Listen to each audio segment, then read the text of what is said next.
Hello good buyers, welcome back. Finally, we have a new video after a long time.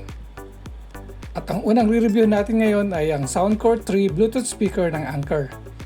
Papakita ko sa inyo ang design, features, sound quality at syempre ang mga pros and cons para matulungan kayo mag-decide if it's a good buy.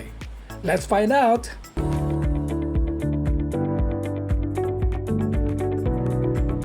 Pag-usapan naman natin ang design quality ng speaker ng Soundcore 3. Yung design niya is a minimal rectangular shape na curve lahat ng corners.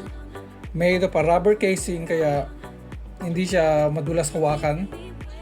Meron siyang speaker grill sa harap na mesh at merong Soundcore logo. Medyo see-through ng konti yung grill, nakita yung speaker sa magkabilang corner. At sa top portion ay makikita mo yung mga controls niya. Then the other side ay yung strap ng speaker. At sa kabilang side naman ay yung USB Type-C port.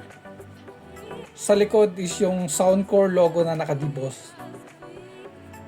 Yung bigat niya ay hindi ganun kabigatan pero alam mong quality yung speaker. Plus build quality, maganda. Maganda siya kasi yun nga medyo mabigat.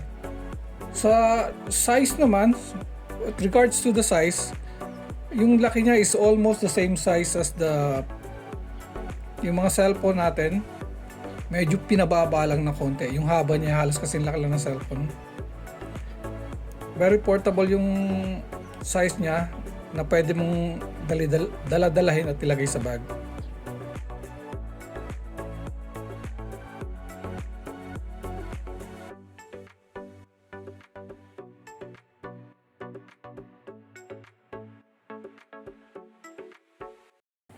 Ano ba mga features ng Soundcore 3 Bluetooth speaker? Meron siyang 16-watt stereo sound. Meron siyang bass up technology. Mas pinalalakas ng konti yung bass. Meron siyang party cast technology that could link up to 100 speakers na synchronize yung sound. Hindi pa natin siya nasubukan kasi isa lang ang speaker natin. Meron din siyang app control na pwede mong i-download.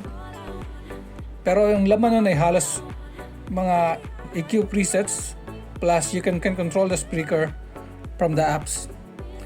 Meron na rin siyang USB Type-C at waterproof IPX7 rating na rin siya. At yung speaker controls niya ay volume up, volume down, yung Soundcore logo na pause and play at yung Bluetooth icon. Ang charging time niya nga pala is 4 to 5 hours.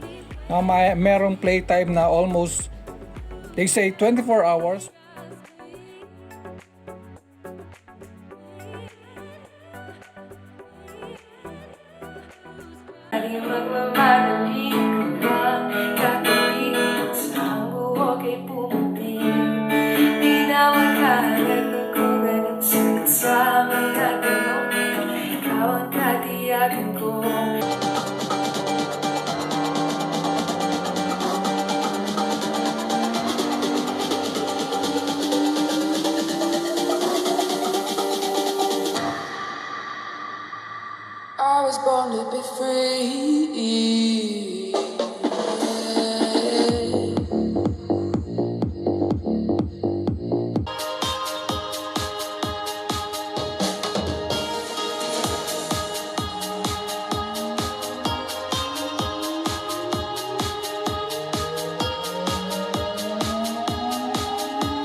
Ano naman yung mga pros and cons ng speaker na to? Pros niya ay very portable, magaan lang siya, meron pang strap, so pwede mo siyang dalhin anytime and anywhere. Maganda rin yung sound quality niya, build quality, panalo rin, at ang kagandahan pa nito ay waterproof na siya na IPX7 rating. Ano naman yung mga cons? For the cons, since gawa siya ng black rubberized casing, medyo smudge magnet siya. Mukha siyang madumihin lagi. Plus, ang pinaka-cons na ayaw ko rito medyo delay siya ng few seconds yung audio, especially if you're watching videos or movies.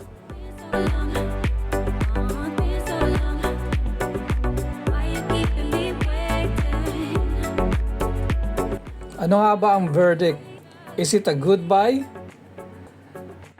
I would say this is a good buy if kung maayos lang sana yung few seconds delay ng audio, especially if you're watching videos, especially watching YouTube. The rest, panalo na siya. So, if you're looking for a portable Bluetooth speaker, I would say pwede mo nang bilhin to.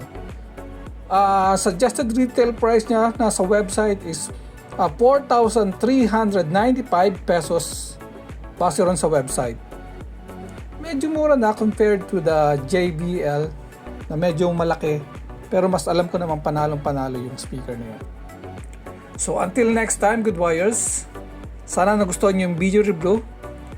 If you like the video, please like and subscribe.